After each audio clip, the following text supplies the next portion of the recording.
Good morning, viewers and listeners of Concerned Citizens Media.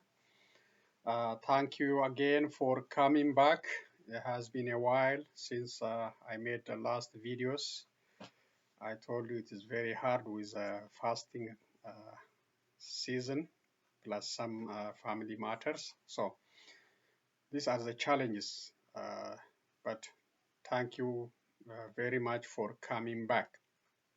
So I have some news to share with you. The first one, updates on mask requirement. Now the judge struck down uh, Biden's mask requirement in the federal level. So now we are not required to have masks. Uh, so it's up to us. The decision is up to us whether to put on uh, to be safe until this COVID-19 issue is declared by CDC. Uh, you know, uh, there is no longer danger associated with COVID-19. So, you know, so we don't have to take a risk, but it's optional now. You can put on uh, when you are with others. Now airlines dropping the mask mandate, restaurants are dropping the mask mandates because of the judge decision. Uh, so it's not a scientific decision, it's not the scientific community decision. So it's better if it's based on research and update on the cases, days of COVID-19 related. Yeah, so it's better if it's done, if it's declared by CDC and other health officials. So now the judge, stopped it, and up to the public now to put on the mask or not. So I can't say it's a good thing. I can't, it's a good thing if it's declared by scientific group. If there is no longer need for it, if there is no COVID-19 cases in the United States or uh, the other countries coming to the United States. There is issue in China still, and some variant still in New York. So I don't know. It's very challenging time, but at this time it's not required, but it's recommended to put on masks. So let's start the other ones. Today is April the 2022. Let's start with the United Nations short briefing on East Africa uh, drought and the warning. Then I will go to other video and news.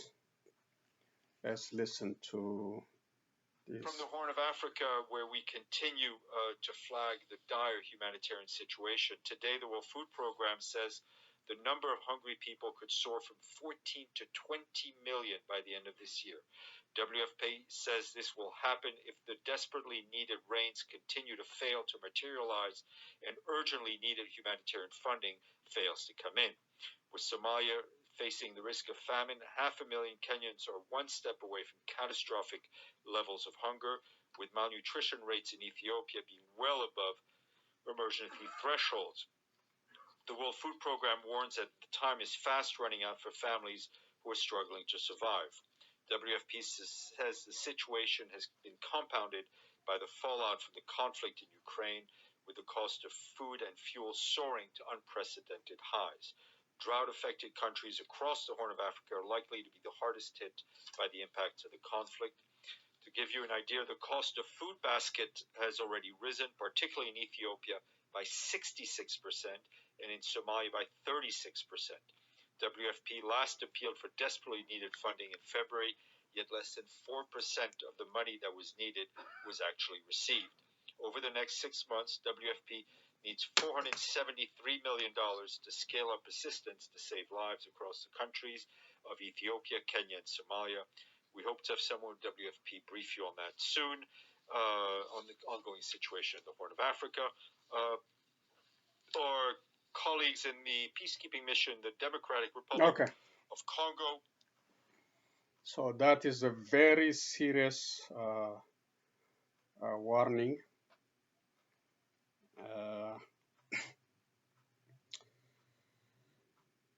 About the famine, drought in Africa.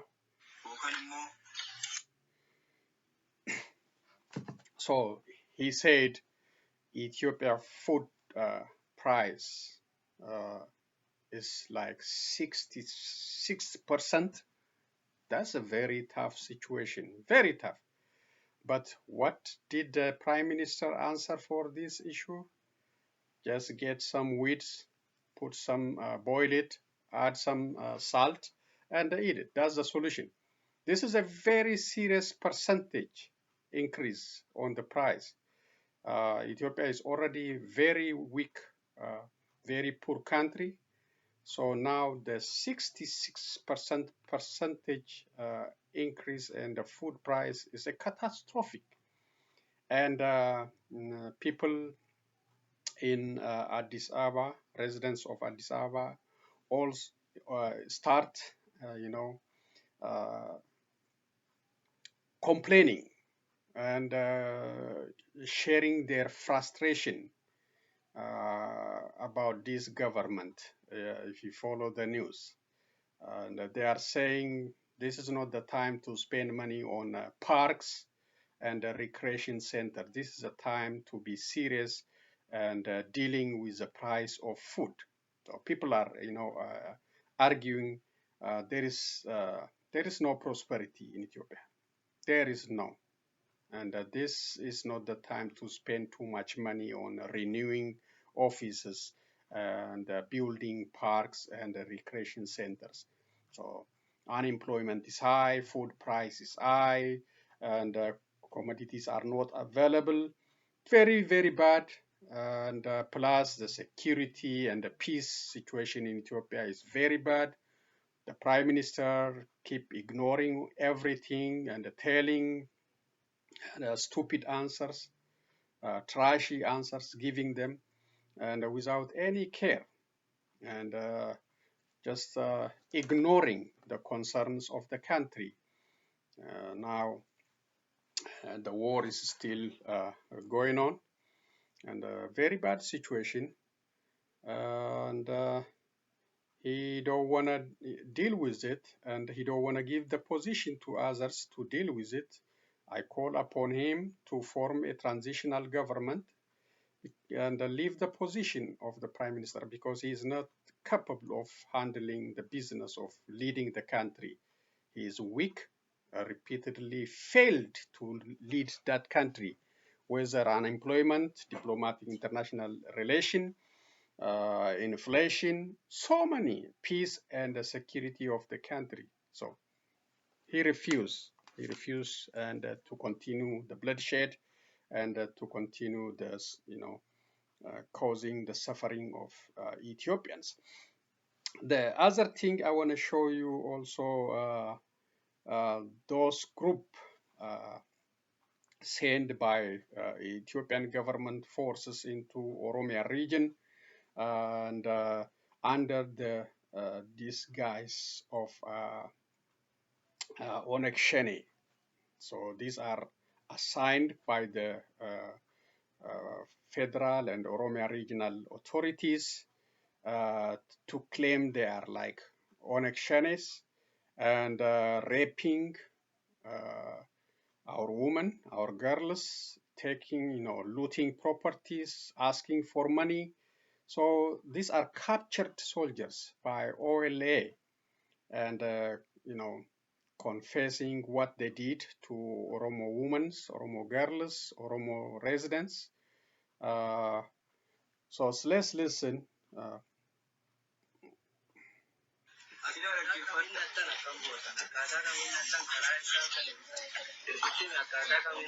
Just a little bit.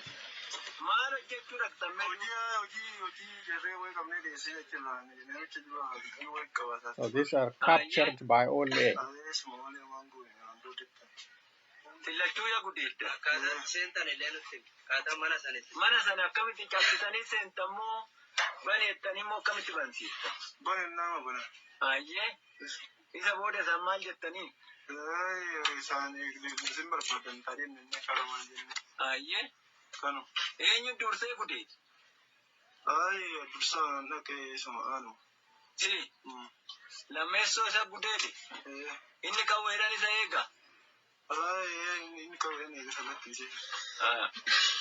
So they're just taking turn and raping a woman.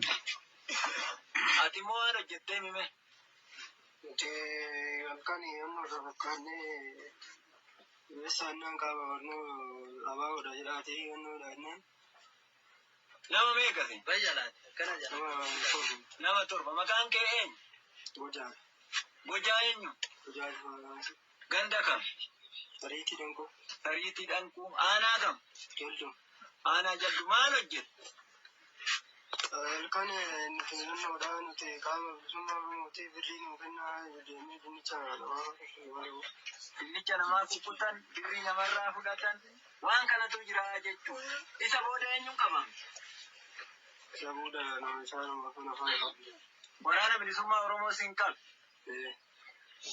Kana jiraachuu akkana bayaabba. Kootume. Atoo inni maqaan kee. Burukee eenyu. Abbabaa eenyu. Dabbabaa eenyu. Mee waan hojjette himi. Kanuma tokko nama torba taanee kumtaala namaa tarsaanii balbala namaa qoqqolle. Gaafa guyyaa kamii? Guyyaa isaa Qidaamedha yaadadha. Ji'a kam keessa? Juma kana keessa. Ji'a kana keessa. Eenyu irratti raawwatta? Masfinee Margaa jedhamu Dalasaan jedhama. Masfinee Margaaf Dalasaa kan jedhamu. Kumtaala isaa jalaa kukkutan nuti qaama abbaa teessaniin. Kana jira jechuudha uummata Oromoo laala. Uffata. Rakkanne uummata Oromoo waliin rakkanne irra nuti. Hattuu wajjinis rakkanne, uummata Oromoo wajjinis rakkanne, mootummaa hattuu kana waliin rakkanne. Waan mootummaa hattuu kanarraa dhaalte isa dalagaa jirti jechuudha kunillee. Kanaaf amma murteen kan keessan hin ajjeefne moo gorsinee gaddiif?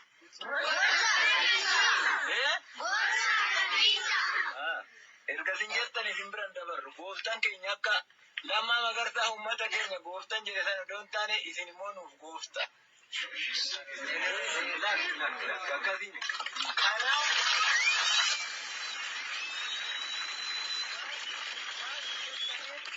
Waan isin jettan biran dabarru dhiifne irra. Kanaaf dhiifne irraa bira dabarree ajjeesaa isin jettan mootummaa nu gaafatan jiru. Mootummaa guyyaadhaan ajjeesaa oolan. Waan nu barbaadu. Kanaaf ijoolleen kun naamusa waraana bilisummaa Oromoollee hin horkan. Barsiisota hayyoota keenya kanallee sinii karaa deemu osoo isin argatanii waanuma kana isin irratti raawwataa jechuudha. Barsiisas haa ta'u, barsiiftus haa ta'u, ammoo waan qaama waraana bilisummaa Oromoo fakkaatee isinii bilbilu waanuma tokkollee hin dhaga'ina.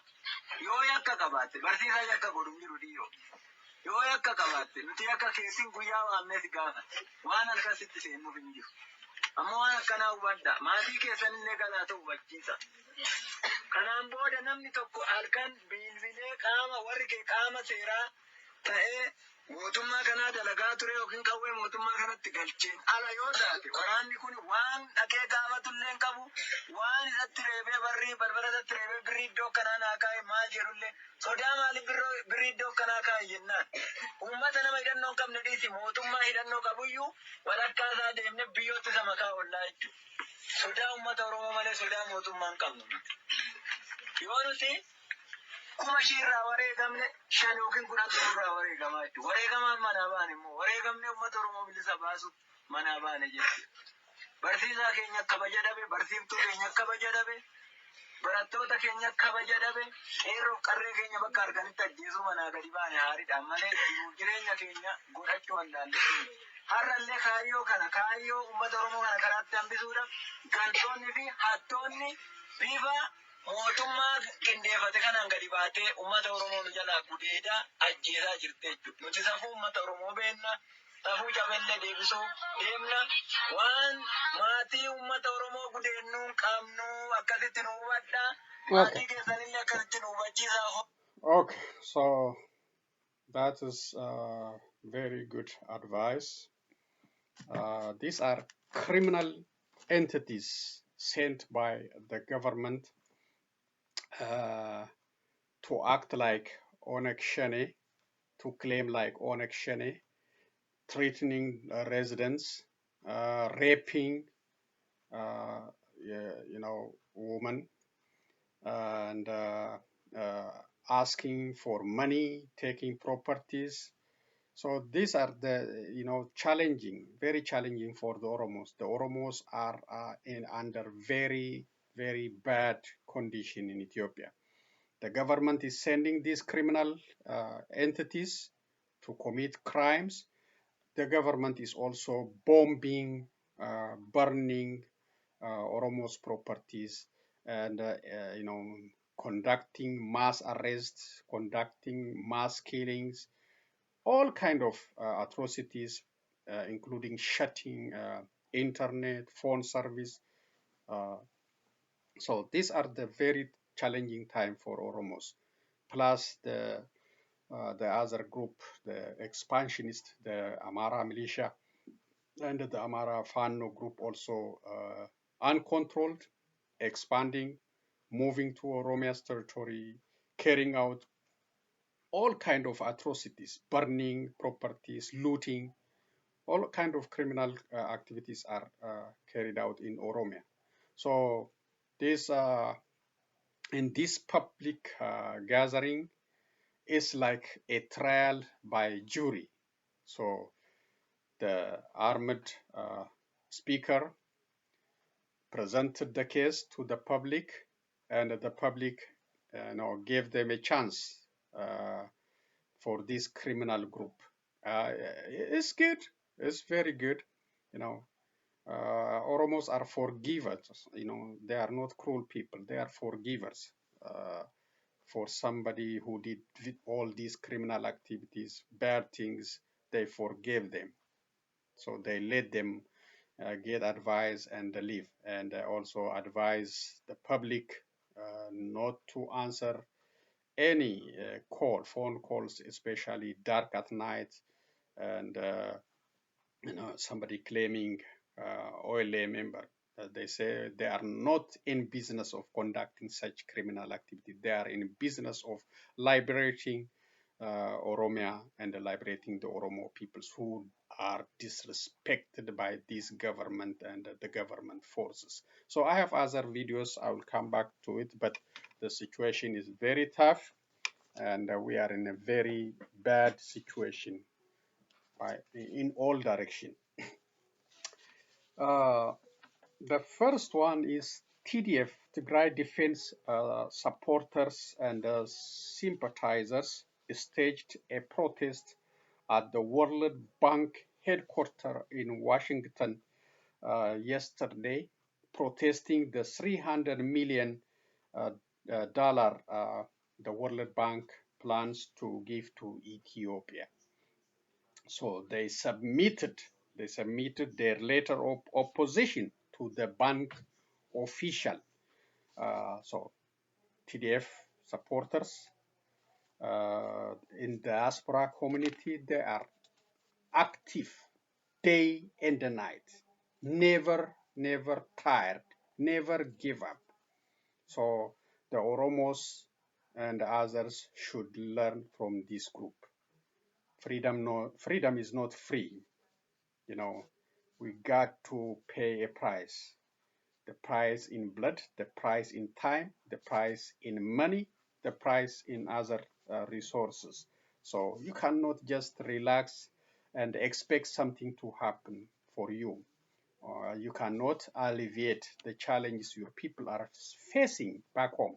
So TDF supporters, they are very exemplary in their fight for their justice and freedom, really. So Oromos in Washington, D.C., at least they should come out and protest against this money, 300 million, planned to World Bank try to assign to Ethiopia, because this money might be used to buy tanks, artilleries, or other drones. That's why they oppose it. So we should learn from this group and uh, fight for our people, speak up for our people day and night. So I know it's very hard to do this at this Ramadan time. At least, we should try. We should try, especially those living in Washington, D.C., to oppose against giving this amount of money to Ethiopia.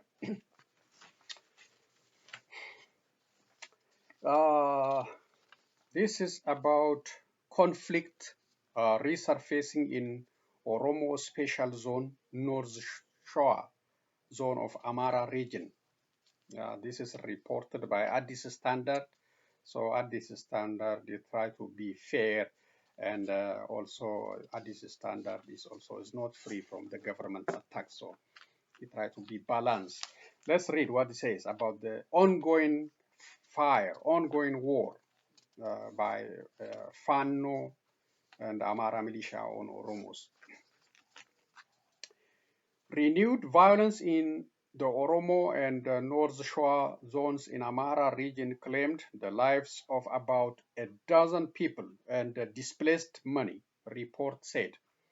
Residents of Jile Dumuga Warada of the region's Oromo Special Zone told Addis Standard that the conflict flared up on the afternoon of Sunday, April 18. Kabada, name changed for security reasons, is a resident of Jile Dumuga who spoke to Addis Standard during active conflict in an area called Kolash. The locality is a border area between Shoa Robit, North Shoa Zone, and Wasan Kurkur, Oromo Special Zone, Kabada said. According to him, Fano, a group of armed militia in Amara region, launched an attack on the residents around 5 p.m. local time. Fano organized themselves, entered the Oromo Special Zone, and started shooting at residents, killing 2 farmers and wounding many, he recounted. The conflict subsides after government security forces intervene, he said, adding, Fano regrouped overnight, then relaunched the attack. The combat was ongoing all day Monday. He further narrated that Fano entered the Oromo zone carrying the tricolor flag, plain green, yellow, and red in mess. He noted that the local security was overwhelmed and requested intervention by federal police and the Ethiopian National Defense Forces. One person died in front of me. I saw 3 other people die. Many were injured. These are the ones I witnessed. There could be many more, Kabada said, adding. They insist that the Oromo Special Zone should be dismantled. That is their agenda. That is their target. Eliminate the Wollo Special Zone, the Oromia Special Zone in Wollo. They want to, force these people out of this area so they can take it away. There have been many challenges for generations in that area. These people survived, but now they are in a very critical time. The Fano, the Amara militia, in coordination with the regional government, and no protection from the federal government. So they are at the age of ethnic cleansing. This is cooking right there, and the federal government is failed to protect them. Antana Tekka, a resident of Shoarobi, told Addis Standard a different account on this conflict. Fano expected support from the regional special force. When the special force refused to take sides, clashes broke out between the two. He also stated that the residents of Shoarobit fled to the nearby towns of Debre Sina and Debre Brahan for fear that conflict might spread. So this is a different account. The administrator of Gile Tumuga, Ahmed Muhammad, spoke to Addis Standard by phone, saying that the regional special forces and the federal security forces quelled the attacks in collaboration with regional officials. Ahmed also corroborated Antana's statement and explained that Fano clashed with the special force during the attempts by a special force to intervene. Ahmed went on to accuse Fano of inciting conflict and explained that 10 people died and 34 others are injured in the conflict. Ahmed said that investigations into the cause of the conflict and the casualties are ongoing. This is repeated government false propaganda. They always say investigation going on. Nothing come out from their investigation. So this is a government officials representing that area, administrator of that area. He's saying for publicity, but nothing will happen. Nothing. No investigation. Fantahun, name changed for security reasons, is a resident of Gile Umuga Warada who told Addis Standard that the attack was launched in two directions, one from Gile Umuga, the other around Bati town. The people refused to flee their homes, so they retaliated. See? There was an intense fighting Monday morning, he said. He cited the recurring violence against the residents of the Oromos Special Zone and said they have now waged an open war to displace, kill, and torture people. That is the aim is to force them out, kill them, torture them, abuse them, so they can be eliminated from the area. Then the Amara will claim the land. That is the purpose. That is their objective. Fano is coming with this red, green, yellow flag, threatening the livelihood of the Wollo Oromos. That's the challenge, and nobody control this terrorist group, really, terrorizing the people. And they are not defending the Amara interest. They are not. They are exposing Amara to further danger. They are making life difficult for Amara in such criminal conduct. Fantahun said the federal police were deployed to the area late yesterday, after which peace was restored, he said. Speaking about today's condition, he explained that the death toll is increasing and that tensions are running high, although the fighting has come to an end. According to some report, the fighting is not coming to an end. It's still ongoing. Tension is still high. Another resident of Shoarobit who spoke to Addis Standard on condition of anonymity said that the resident started fleeing before the conflict reached the town. The town administration tried to stop residents from fleeing. However, they couldn't contain the people, he said, adding, today, people are returning since the conflict is quelled. The administrator of the North Shore, Tadesse Gabra, was not available for comment. So very challenging in North Shore, Wollo Special Zone. Oromos Special Zone, plus the cross-border attack in Wallagga and other areas. So Amara militia, Fano, uh, you know, told to stop this border crossing and attacking peaceful farmers, peaceful residents. But they want the mentality of expanding the Amara region. They are claiming Wallagga, they are claiming other areas, they are claiming the Wollo special zone. They are saying it openly on social media. They want to eliminate the Wollo Oromos.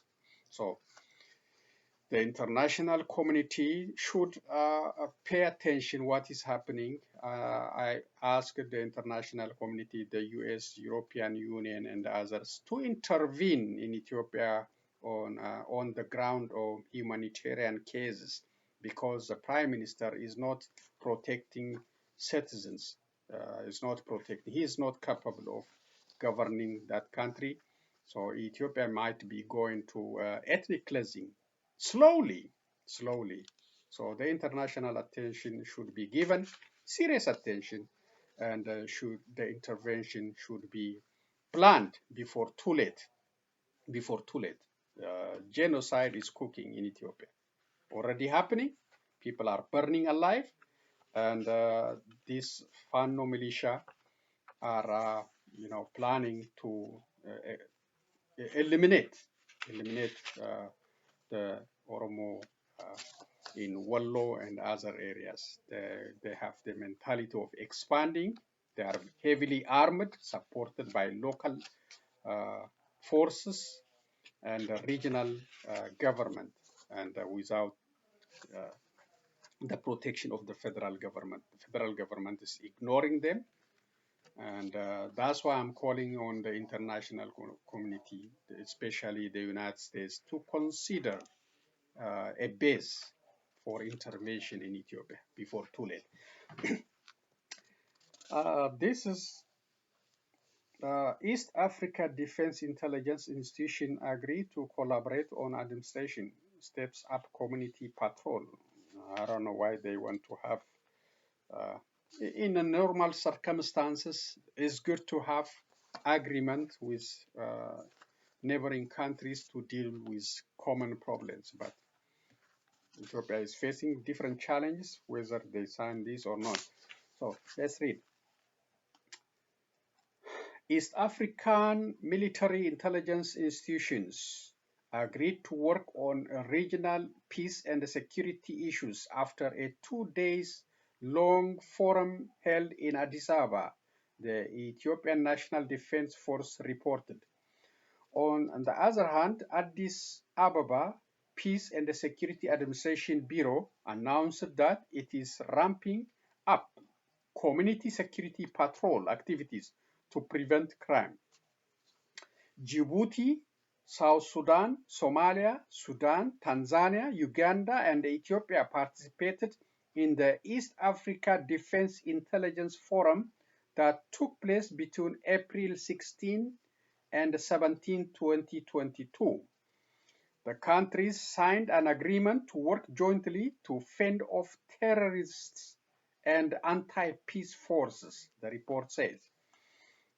According to the report, the countries agreed to create a peaceful and secure Africa by working together on the border, cyber, social media, social affairs, environmental protection, as well as youth unemployment and several other issues in addition to security issues. This comes a few weeks after the Chief of Staff of the Ethiopian National Defense Force Field Marshal Birhanu Jula and his counter chief of the Kenyan Defense Force, General Robert Kariuki Kibochi, held talks in Nairobi on 13th March, during which the two agreed to take the lead to strengthen the East African Standby Force. and work together for mutual peace and security, the Ethiopian embassy in Nairobi said. The deputy head of Addis Ababa Peace and Security Bureau, Peace Values Department, Lydia Girma, asserted that the Bureau is working with the community to prevent and control illegal activities in the city. She further explained that work was underway to recognize a previous existing public army from central command to district level based on residential blocks aimed at making it public based and start operating in the near future. She also added that capacity building training will be provided to over 30,000 members of civil community patrol in all sub-cities as of today at this standard. So they are desperate to control. This is their fear of something about their power. So they want to train on 30,000 people to control security and peace. We will see. So this one, Ethiopia elected to executive board of World Food Program. Ethiopia is elected to World Food Program. Ethiopia has been elected to executive board of the World Food Program, according to the permanent mission of Ethiopia to the United Nations. We look forward to contributing to the work of the world's largest humanitarian organization in its effort to support countries change lives in difficult circumstances all around the world, including Ethiopia, the permanent mission noted. The executive board is WFP's supreme governing body, comprising 36 states members of the United Nations or member of the Food and Agriculture Organization of the United Nations, FAO. The board provides intergovernmental support, policy direction, and supervision of the activities of World Food Program. Credit for this one, allafrican.com. So I don't know what the criteria for to be a member, electing a member, I don't know, but Ethiopia doesn't have good name under Prime Minister Abiy Ahmed, but is elected to be in this executive board in World Food Program. I don't know. This is the United States on the bomb attack in Kabul. Attacks on education institution in Kabul. This is a press release. The United States joined the international community in expressing outrage in response to today's heinous attacks on the Mumtaz Education Center and the Abdul Rahim Shahid School in Kabul, Afghanistan. We offer sincere condolences to the families and other loved ones of those killed in these cowardly acts. The perpetrators must be brought to justice. All Afghan children deserve to pursue their studies safely and without fear of violence. Credit U.S. State Department. So Aaron, Afghan is already under Taliban control. So I don't know who is bombing. Is this the Taliban? It's not clear who is bombing. I know the Taliban cannot bomb their own people. I don't know, maybe some issues, but not clear who bombed. Nobody claim about this bombing, but it's horrible to attack this So that's the reading part.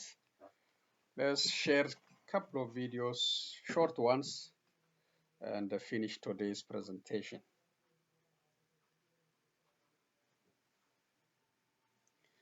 There we go. Thank you again.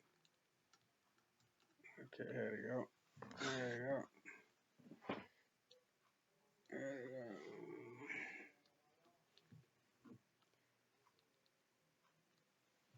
The first one is about the trouble region, the Middle East. So it's coming back again. Shock and terror as police open fire against unarmed protesters in Rambukkana, Sri Lanka. Oh, this is The Sri Lanka. protesters had Okay. blocked a rail track. Please hours don't after the watch government this with raised kids. fuel prices by more than 130% on Tuesday. 24 people were injured, including 8 policemen. Many of them, bleeding heavily, were taken to the hospital. In an audio statement, police spokesman Nihal Taldua blamed protesters for the violence. They were warned repeatedly to disperse, but protesters did not listen. They tried to set fire to a tanker, burned a three-wheeler taxi, and damaged property. Police used tear gas to break up the crowd, at which point the crowd responded by throwing stones. In order to control the situation, the police opened fire. Police say they used minimum force to stop the group from trying to set fire to an oil tanker full of fuel. But rights activists have expressed skepticism at this explanation. They say there is no justification for using live ammunition against protesters. Similar protests were organized across the country as protesters barricaded access roads against the worsening economic conditions. President Gotabaya Rajapaksa is facing increasing demands to step down in a campaign called Gota Go Home, which has seen thousands of protesters surround his office for more than a week. He's refused to quit, but appointed a new cabinet on Monday. But that doesn't seem to have worked. Senior doctors joined colleagues outside the largest children's hospital to protest against shortages of medicine and other medical supplies. Depleted foreign reserves means the government has no money to buy basic medical requirements. We have a severe shortage of shooter material right now. So we have to curtail some surgeries. So we have to keep whatever the available shooter material only for emergency. Just an example. The list is very long. Thousands of people joined a protest march organized by the National People's Power Coalition that reached Colombo from Beirut in the south. Things are getting worse day by day and it's affecting the kitchen, and we can't face it any longer. Opposition parties say they are working on a no-confidence motion against the government and considering introducing a constitutional amendment seeking to reduce the powers of the executive presidency. Protesters say they won't be fooled by quick fixers. Binay Fernandez, Al Jazeera, Colombo. Okay, maybe one more video. Here we go.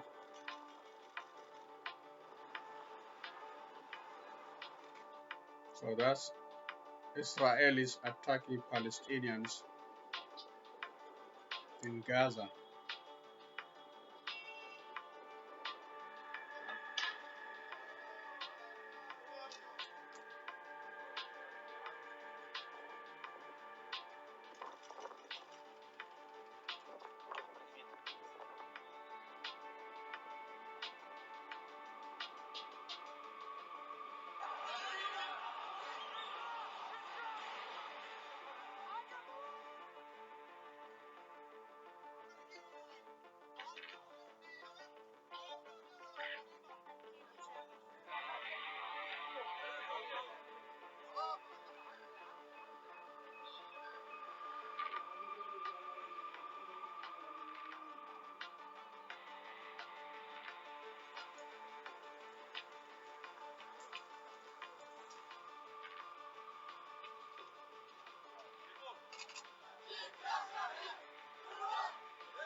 We heard from people who were there that a sniper in one of the buildings was waiting for a car of a wanted man. Instead of hitting the car with a bullet, the car turned and the bullet made its way to my daughter. It was one bullet, but it made 5 holes in her body.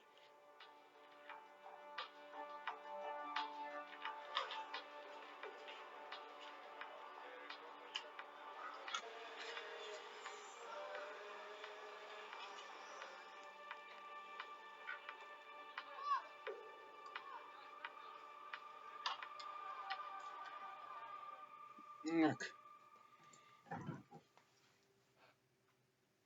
Okay, so this tension keep coming back, and no ending sight. As I said before, Israelis are pushing farther into Palestinian territories.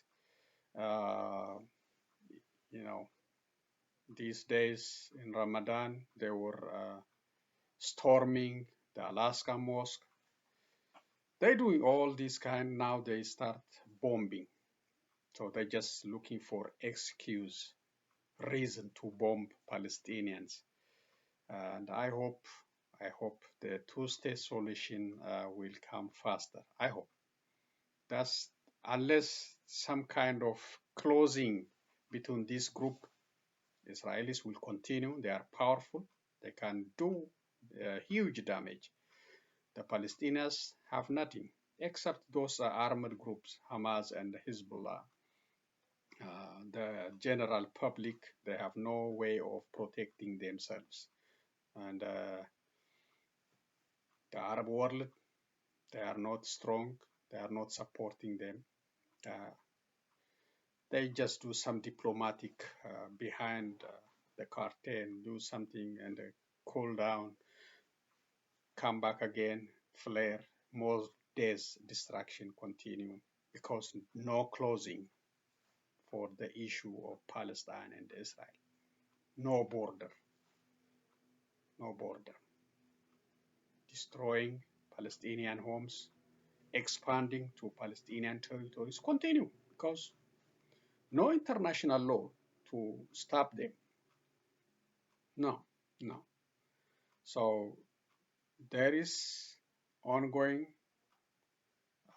discussion to form a two-state solution, but it's taking too long and people are dying. Palestinians are suffering, abused. It looks like more than or worse than apartheid regime. So that's the challenge. I hope it will resolve soon. So let me close. So Ethiopia is in a very challenging, very tough situation under the Prime Minister. Now the food prices, as United Nations said, 66% increase, and the bloodshed continue. There is total war going on in Oromia by the federal government, by Oromia regional forces, plus, including even some Somalian forces, Afar, joining, plus the Fano. So Oromia is under attack. Bloodshed everywhere. People are terrorized. People are fearful. One resident of Addis Ababa said people are ready to eat each other really because of frustration with their lives. That's not a good indication. People to live together. There is a tension, very bad tension, hate among Ethiopians. Ethiopia need a divine intervention. Plus the international community should pay attention to intervene, not to be misled by Prime Minister Abiy Ahmed words and some statements.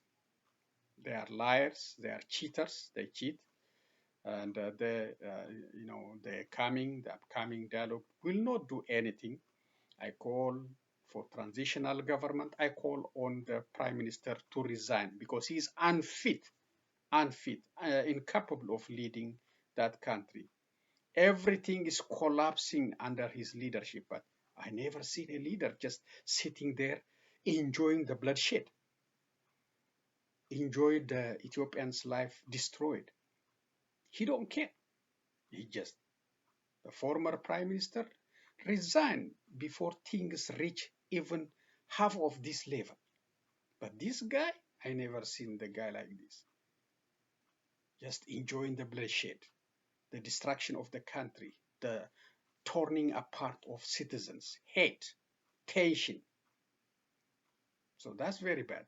And my advice for those in DC, Oromos living in DC, they should, whether 10 people, 20 people, please come out and protest this the 300 million planned financial payment for Ethiopia by World Bank, and prepare a letter like TDF supporters. That's all I'm going to say for today. I will be back with other updates. Thank you again. Please share, like my videos. Be safe, and so long, everyone.